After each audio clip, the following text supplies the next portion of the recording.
Hello students, आप सभी का हमारे इस यूट्यूब चैनल में स्वागत है। स्टूडेंट्स, हम एलिमेंट्री रियल एनालिसिस का पेपर सॉल्व कर रहे हैं। क्वेश्चन नंबर 3A पे पहुंच चुके हैं। क्वेश्चन नंबर 3A है using definition of limit so that. क्या शो करना है हमें इसमें? Limit n tends to infinity n square plus 3n plus 5 upon 2n square plus 5n plus 7 equal to 1/2। ठीक है, तो इसको सॉल्व करना चालू करते हैं। तो यहाँ से अगर इसको हम सॉल्व करना चालू करें तो बेसिकली अगर हम पहले डेफिनेशन समझ लेते हैं कि लिमिट की डेफिनेशन होती क्या है। ठीक है, तो लिमिट की डेफिनेशन होती है हमारे पास a sequence an is said to tends limit l। ठीक है, if for every epsilon greater than 0, ठीक है, देयर एग्जिस्ट n। ठीक है, सच दैट n किस तरह से मिल जाए हमारे पास? Basically n greater than equal to n तो होगा ही। ठीक है, n such that for all n greater than equal to n ये हो जाए a n minus l is less than epsilon. ठीक है, यानी अगर हमारे पास एक ऐसा n मिल जाता है तो उस कंडीशन में हम कह सकते हैं कि वो सीक्वेंस जो है वो कन्वर्जेंट सीक्वेंस है। ठीक है स्टूडेंट्स, तो अब यहाँ पे हम इस क्वेश्चन को सॉल्व करना चालू करते हैं। तो बेसिकली हमें पहले ए एन माइनस एल देखते हैं। ठीक है, तो यहाँ से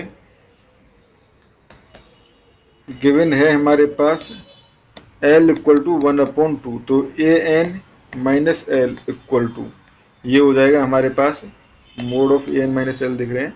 तो ए एन जो है आपका हो जाएगा n square plus 3n n square plus 3n plus 5 upon 2n square plus 5n plus 7 minus 1/2। ठीक है, तो ये हो जाएगा हमारे पास ये हो जाएगा हमारे पास, अगर मैं एलसीएम ले लूँ तो ये एलसीएम लेके हो जाएगा हमारे पास n square 2n square plus 6n plus 10 minus 2n square minus 5n minus 7 upon 2.2n square plus 5n plus 7।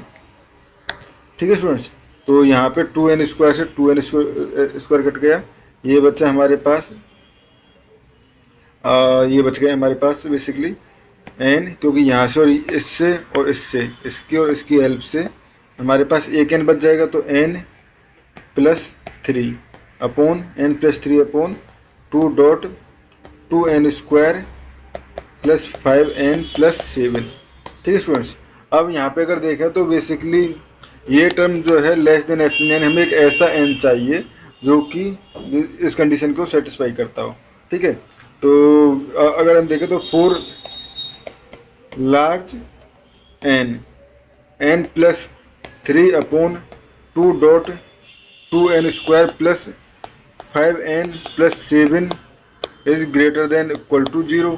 ठीक है, तो ये ग्रेटर देन 0 है, तो इस कंडीशन में हम यहाँ से इसका मोड का साइन जो है वो हम हटा सकते हैं, यानी कि ये हो जाएगा हमारे पास n प्लस 3 अपॉन ये हो जाएगा हमारे पास 2n square plus 5n plus 7। ठीक है, इज लेस देन एप्सिलॉन यहाँ से।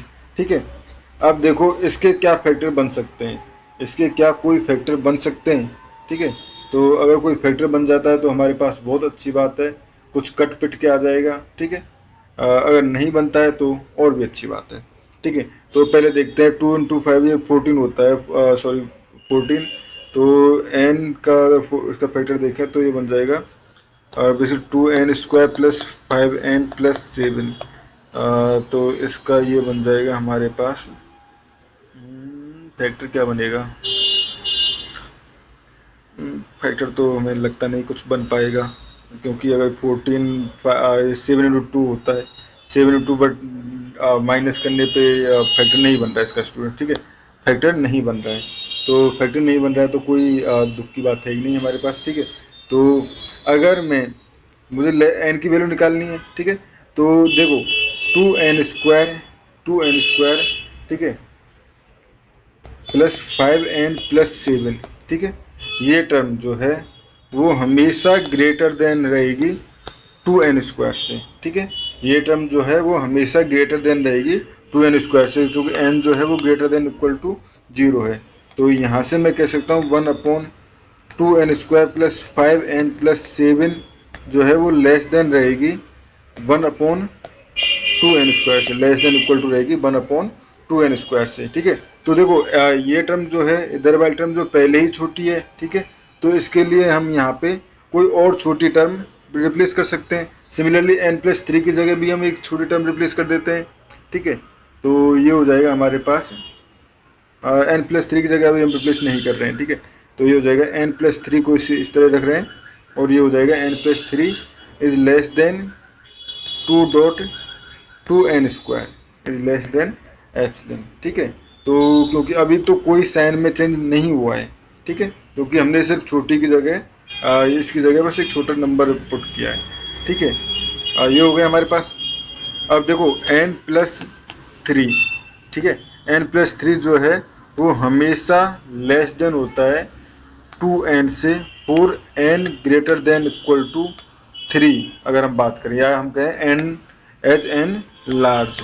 ठीक है, एज n लार्ज। ठीक है स्टूडेंट्स, ये होता है हमारे पास।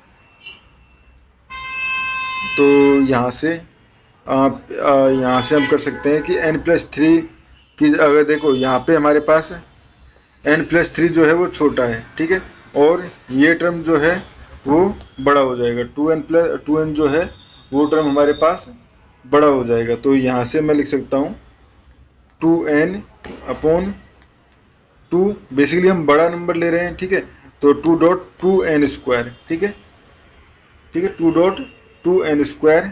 ठीक है, तो ये हमारे पास लेस देन, ये बेसिकली हमने ये जो शो किया है, ये शो किया है कि ये टर्म जो है इससे कुछ बड़ा नंबर है ये टर्म। ठीक है, एंड दिस इज हम लेस देन अगर एप्सिलॉन, इसके लिए भी हम शो करें तो कोई दिक्कत नहीं है। ठीक है, तो यानी हम कह सकते हैं कि 1/2n, यानी कि हम कह सकते हैं कि n+3/2n² plus 5n plus 7 is less than equal to 1/2n। ठीक है, ये less than equal to 1/2n है। ठीक है, now if we choose epsilon greater than 0, ठीक है, for epsilon greater than 0 choose n equal to maximum of 3, या तो मैक्सिमम 3 में से चूज करो, या 1/2 एप्सिलॉन में से। ठीक है, 1/2 एप्सिलॉन, क्योंकि 1/2n आया ना, तो यहाँ से हम कह सकते हैं 1/2 एप्सिलॉन में से, क्योंकि ये लेस देन एप्सिलॉन था। ठीक है, तो यहाँ से हम कह सकते हैं कि एप्सिलॉन जो है वो ग्रेटर देन हो गया हमारे पास, सॉरी n जो है, n के लिए हम कह सकते हैं n जो है वो ग्रेटर देन हो गया 1/2 एप्सिलॉन। ठीक है, तो इसके लिए अगर 1/2 एप्सिलॉन से कुछ बड़ा हम चूज करें तो उस कंडीशन में ये हमारे पास कंडीशन जो है वो सेटिस्फाई रहेगी। Then for